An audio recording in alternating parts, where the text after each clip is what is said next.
Hello guys, welcome to my YouTube channel wrestling analysis. Guys आज हम बात करने वाले हैं रोमन रेंस के बारे में, क्योंकि गाइज देखो अब आजकल जो है बहुत चल रहा है ना कि रोमन रेंस ऐसे, रोमन रेंस वैसे, रोमन रेंस डरपोक हैं, रोमन रेंस ये, रोमन रेंस वो। अब देखो मैं आप लोग वीडियो को टाइटल तो देख के समझ ही गए होंगे, समथिंग फॉर रोमन हेटर्स। आज हम सिर्फ रोमन हेटर्स के लिए बात करने वाले हैं, ना कि रोमन रेंस के बारे में।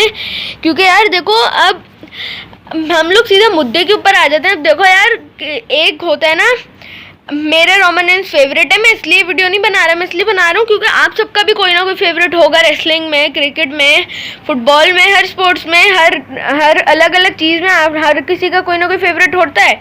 लेकिन अब हम बात करेंगे कि आप दूसरों को हेट क्यों करते हो। अब देखो होता है ना कि आपको ये बंदा अच्छा नहीं लगता, आप इसको हेट करते हो, आपको ये बंदा अच्छा नहीं लगता, आप इसको हेट करते हो। चलो यार, एक होता है ना आपको बंदा अच्छा नहीं लगता, आप हेट क्यों करते हो, आप हेट मत करो, आप उसको। अब देखो WWE कंपनी है, तो उसमें अब देखो जैसे रोमन रेंस मेरे फेवरेट है, आपके रैंडी ऑर्टन फेवरेट होंगे।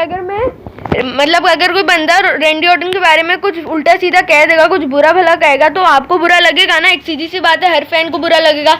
उस फैन को ऐसा लगेगा कि जो है रैंडी ऑर्टन की जगह वो बंदा आपको कुछ बोल रहा है। ऐसा होता है, ऐसा जो बहुत फैंस होते हैं ना किसी के भी, उनके साथ ऐसा होता है। और अब देखो रोमन रेंस के बारे में हम बात करें तो अब देखो रोमन रेंस को जब से वो आए उनको तभी से बू मिल रही है।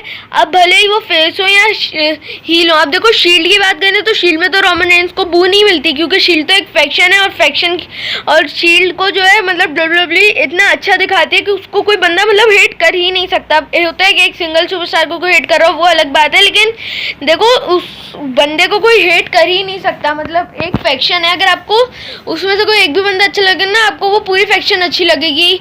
अब देखो नेक्सस कितनी बड़ी फैक्शन है, रेट्रीब्यूशन की बात कर लो, उसकी बात कर लो, इवोल्यूशन की, नेक्सस और NWO, और पता नहीं कितनी फैक्शन हैं। तो आपको तो हर कोई ना कोई फैक्शन में एक बंदा तो अच्छा लगता होगा। अब देखो जब आपको वो एक बंदा अच्छा लगता होगा तो आपको हर कोई अच्छा लगता होगा। अब मैं DX में ट्रिपल एच आपको अच्छे लगते हैं, मैं ट्रिपल एच के बारे में कह दूँ कुछ उल्टा सीधा कहूँगा तो आपको बुरा लगेगा ना। अब देखो रोमन रेंस एक ऐसे सुपरस्टार हैं जिनको शुरू से बू मिलती है, और वो क्यों मिलती है, वो ओवर पुश्ड है, वो ओवर पुश नहीं है। कोई हेटर्स को ये बात समझाओ कि रोमन रेंस ओवर पुश नहीं है। अब देखो मैं आपको पूरा सीन समझाता हूँ। WWE है किस चीज़ की, WWE होती है ना कि फेक, बल्कि WWE स्क्रिप्टेड होती है। अब देखो स्क्रिप्ट में तो आप फिल्म देखते हो, आपको फिल्म में कोई हीरो अच्छा लगता होगा, जाहिर सी बात है, या फिर हो सकता है आपको विलन अच्छा लगता हो। तो अगर आपको विलन अच्छा लगता होगा तो आप उसको हेट आप उसको हेट तो नहीं कर सकते, लेकिन क्योंकि मूवी में वो बुरा होता है, तो अगर आपको विलन अच्छा लगता होगा तो आप उसको हेट नहीं करोगे, आप हीरो को हेट करोगे। अगर आपको हीरो बुरा लगता होगा, आप बोलोगे नहीं यार ये इसको अपर हैंड मिलना चाहिए था, वो गलत है, आप ऐसा बोलोगे। लेकिन रेसलिंग में भी यही होता है। अब देखो WWE स्क्रिप्टेड शो होता है ना, तो अगर आप बोलते हो कि रोमन रेंस को WWE ओवर पुश करती है, बहुत पुश करती है, WWE रोमन रेंस को हर मैच जिता दी है, यार WWE ऐसा इसलिए करती है क्योंकि रोमन रेंस को भी मोमेंटम देना होता है, बाकी सुपरस्टार्स को भी तो मोमेंटम चाहिए होता है। अब देखो रोमन रेंस और फीन की स्टोरी लाइन अगर चली तो WWE भी तो कंफ्यूज हो जाएगी ना कि किसका मोमेंटम ज़्यादा रखना है। अब देखो रोमन रेंस हील हो गए, तो अब तो WWE चाहेगी रोमन रेंस का ही मोमेंटम ज़्यादा, और फीन का भी चाहेगी। लेकिन देखो अगर रोमन रेंस को आप किसी को ऐसे बू करोगे ना, तो आपको वो नहीं, महान बंदे नहीं बन जाओगे आपके, यार देखो ये तो ऐसी बंदा है, ये तो इसको तो WWE कुछ कर ही नहीं सकती, ऐसा नहीं होता। अब फैंस रोमन रेंस को हेट क्यों करते हैं। उन्होंने अंडरटेकर को हराया, उन्होंने लगातार 4 रेसलमेनिया को मेन इवेंट किया, उन्होंने यूनिवर्सल चैंपियनशिप ब्रॉक लेसनर को हरा के जीती, और भी कितनी चीज़ें हैं। रोमन रेंस को लोग हेट करते हैं। अब मैं आपको सेथ रॉलिंस के बारे में गिनवाता हूँ। चलो ऐसी बहुत चीज़ें हैं जो बाकी सुपरस्टार्स ने की हैं, लेकिन रोमन रेंस ने नहीं की। अब चलो मैं सेथ रॉलिंस और रोमन रेंस का कंपैरिजन करके आपसे पूछता हूँ कि ज़्यादा ओवर पुश्ड कौन है। मैं तो ये नहीं बोल रहा कि कोई ओवर पुश्ड है, लेकिन आप लोग जो कहते हो कि जो है रोमन रेंस ओवर पुश्ड है, मैं आप लोग को गिनवाता हूँ। सेथ रॉलिंस ने MITV money in the bank का ब्रीफकेस जीता है, रोमन रेंस ने नहीं जीता। सेथ रॉलिंस डबल चैंपियन बने, वो भी डबल चैंपियन बनना कोई इतनी आसान बात नहीं होती। अब देखो वो बने हील टैक्टिक्स से थे वो अलग बात है, लेकिन सेथ रॉलिंस डबल चैंपियन बने, वो भी कौन से, WWE और United states championship. Roman Reigns आज तक नहीं बने। सेथ रॉलिंस 3 बार इंटरकॉन्टिनेंटल चैंपियनशिप जीते, रोमन रेंज 1 बार जीते। सेथ रॉलिंस 1 बार यूनाइटेड स्टेट्स चैंपियनशिप जीते हैं, रोमन रेंज भी 1 बार जीते हैं। लेकिन Seth Rollins tag team championship कितनी बार जीते, 7-8 बार। रोमन रेंज 1 बार जीते। मतलब यार देखो बहुत चीज़ें होती हैं जैसे जो सामने वाले बंदे ने नहीं की भी होती, लेकिन रोमन रेंज ने वो की भी होंगी। और ऐसी बहुत सी चीज़ें जो रोमन रेंज ने की भी होंगी और सेथ रॉलिंस ने की भी होंगी, या फिर किसी और सुपरस्टार ने की भी होंगी।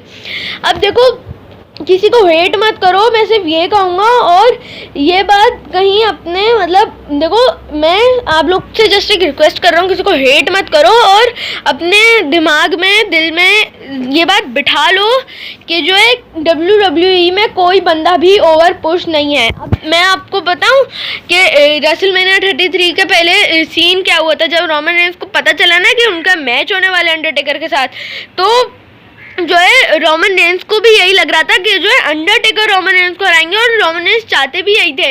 लेकिन एंड में हमने देखा कि रोमन रेंज ने अंडरटेकर को हरा दिया, और उसके बाद रोमन रेंज को नेक्स्ट रॉ में कितनी बू मिली, उनको जो है किसी ने प्रोमो भी कट नहीं करने दिया क्राउड ने। अब देखो यार, मैं मानता हूँ कि फैंस को बुरा लगता है, फैंस क्रिटिसाइज करते हैं, चलो हील को बू करना तो एक वो भी होता है ना कि हाँ चलो इस बंदे को आप बू कर सकते हो, आप फेस बंदे को क्यों बू करते हो। और देखो फैंस बू भी स्टोरी लाइन के हिसाब से करते हैं। अब अभी देखो सेथ रॉलिंस और रे मिस्टीरियो की स्टोरी लाइन की बात करें तो सेथ रॉलिंस को WWE कितना ओवर पुश कर रही है, आप वो नहीं देख रहे। सेथ रॉलिंस ने डोमिनिक को हर बार हराया, सेथ रॉलिंस ने रे मिस्टीरियो को हर बार हराया। एक बार भी डोमिनिक ने सेथ रॉलिंस को पिन नहीं किया। लेकिन देखो और अभी सेथ रॉलिंस को कितनी बू मिल रही है। और आप अभी से 1 साल पहले चले जाओ, वहाँ पर सेथ रॉलिंस को, मतलब जब सेथ रॉलिंस की फ्यूड अभी सितंबर में आप चल रही होगी, शायद बैरन कॉर्बिन के साथ चल रही होगी या फिर फीन के साथ। अगर बैरन कॉर्बिन के साथ चल रही होगी तो आपने देखा होगा सेथ रॉलिंस को कितना क्राउड चीयर करती थी, क्यों? क्योंकि वो फेस सुपरस्टार है। अब रोमन रेंज को क्यों नहीं करते भाई, वो मेरी समझ से बाहर है। लेकिन यार देखो, मैं ये कह रहा हूँ कि बू करना अलग चीज़ है और हेट करना अलग चीज़ है। अब मैं बहुत ज़्यादा देखता हूँ, मतलब मैं देखता हूँ सोशल मीडिया पे फैंस पता नहीं रोमन रेंज को क्या क्या कह रहे होते हैं। अब देखो मैं सिर्फ रोमन रेंज की बात नहीं कर रहा, और भी फैंस होते हैं, वो और भी किसी को कह रहे होते हैं। मैं वही कह रहा हूँ यार, ये मत करो, इससे आपके ऊपर बुरा इंप्रेशन पड़ेगा, सुपरस्टार्स को कुछ भी नहीं होगा। अब तो आप रोमन रेंज को कुछ भी बोलोगे ना उसके मुंह पे, तो रोमन रेंज आपको तब भी उल्टा गंदा जवाब देंगे। मैं आपको कहीं लिख लूँ ट्विटर पे। अब मैंने रिसेंटली देखा था, रोमन रेंज किसी फैन ने रोमन को लिखा भी था कुछ, रोमन ने उसको सही जवाब दिया था। अब देखो मैं इसलिए ये कह रहा हूँ क्योंकि यार देखो, आप किसी को हेट करते हो ना तो उस बंदे को कोई फर्क नहीं पड़ेगा, उसको तो पता है फैंस हैं, हेट करेंगे। लेकिन एक अब वो आपका जो है ना, वो दूसरों पे गलत इंप्रेशन पड़ेगा कि यार ये देखो ये बंदा तो सबको हेट करता है। अगर मतलब कोई जैसे देखो आपका एक दोस्त है, वो WWE में सबको ऐसी तफरीहों में WWE देखता है, वो किसी को हेट नहीं करता। अब देखो वो बोलेगा यार ये देखो ये कैसा बंदा है यार, ये सबको हेट करता है, इसको तमीज़ नहीं। मतलब यार ये सब ना होता है। अब देखो मैं ये वीडियो इसलिए नहीं बना रहा क्योंकि रोमन रेंज मेरे फेवरेट है, मैं इसलिए कर रहा हूँ ये वीडियो, मैं इसलिए बना रहा हूँ क्योंकि देखो हर बंदा किसी ना किसी को जो है वो हेट करता है, और मैं यहाँ पर किसी को हेट नहीं करता हूँ। और जो है मैं यही कह रहा हूँ कि आप लोग भी किसी को हेट मत करो, और जो है इस वीडियो को जितना हो सकता है शेयर करो, ताकि जो है जितने भी सुपरस्टार्स के हेटर्स हैं उनको ये बात पता चले यार कि कितना बुरा लगता है। और गाइज आप लोग भी रोमन रेंज को हिट मत करो, बल्कि किसी भी सुपरस्टार को हिट मत करो। मैं तो कह रहा हूँ सब अच्छे हैं, सबका अपना अपना कैरेक्टर है, स्क्रिप्टेड होती है WWE, तो किसी को हेट मत करो, मैं यही कह रहा हूँ। और जो है अगर आपको अच्छी लगी हो तो लाइक करना, सब्सक्राइब के बिना कहीं मत जाना, बेल आइकन को भी दबा के ऑल पे कर देना ताकि आपको हमारी वीडियोस की नोटिफिकेशन आ जाए, और इस वीडियो को सबसे ज़्यादा शेयर भी करना। So see you guys in my next video.